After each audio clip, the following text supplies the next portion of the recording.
సోమవారం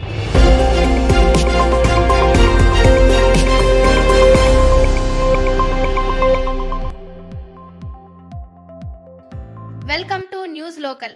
మున్సిపల్ మాజీ చైర్పర్సన్ పతివాడ నూకదుర్గారాణి నేతృత్వంలో డాక్టర్ బాబు జగజ్జీవన్ రామ్ జయంతి వేడుకలు ఘనంగా జరిగాయి. మండపేట ఎన్టీఆర్ సెంటర్, అంబేద్కర్ నగర్, కపిలేశ్వరపురంలోని బాబు జగజ్జీవన్ రామ్ విగ్రహాలకు ఆమె పూలమాలలు వేసి నివాళులర్పించారు. ఈ సందర్భంగా ఆమె మాట్లాడుతూ జగజ్జీవన్ రామ్ అణగారిన వర్గాల ఆశాజ్యోతని, ఆయన చేసిన సేవలు దేశం సదాస్మరించుకుంటుందన్నారు. ఈ కార్యక్రమంలో మండపేట పట్టణ వైకాపా అధ్యక్షులు పిల్లి శ్రీనివాస్, మాజీ కౌన్సిలర్ జొన్నపల్లి సత్యబాబు, విజయలక్ష్మి, మెండు మురళి, షేక్ అండ్ షేక్, మాజీ డైరెక్టర్ షేక్ అలీ ఖాన్ బాబా, మాజీ కౌన్సిలర్ ముక్క దాలియా, వైకాపా నాయకులు పాల్గొన్నారు.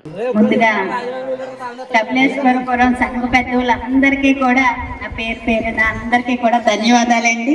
నన్ను మీ కుటుంబ సభ్యురాలుగా, ఒక సోదరిగా నన్ను ఆహ్వానించి నాకు ఇంత మంచి కార్యక్రమంలో పాల్గొనేటట్టు అవకాశం ఇచ్చిన అందరికీ కూడా ధన్యవాదాలండి.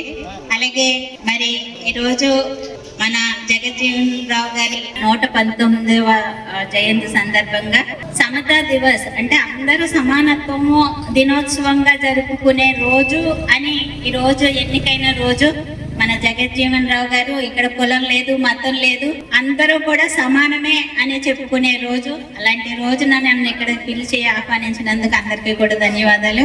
అలాగే ఇక్కడ ఎంపీపీ వెంకటలక్ష్మి గారికి, అలాగే ఎంపీటీసీ సోనుకి, అలాగే జడ్పీటీసీ అబ్బు గారికి, సాకా సేని గారికి, రామ్జీ గారికి, అందరికీ కూడా